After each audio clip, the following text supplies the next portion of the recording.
कृतार्थदेववन्दनं दिनेशवंशनन्दनं सुशोभिभालचन्दनं नमामि राममीश्वरम्।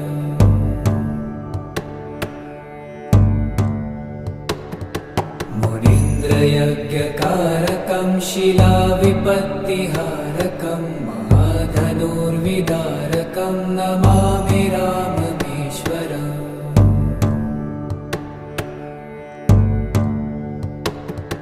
स्वतातवाक्यकारिणं तपोवने विहारिणं करे सुचापधारिणं नमामि राममीश्वरम्।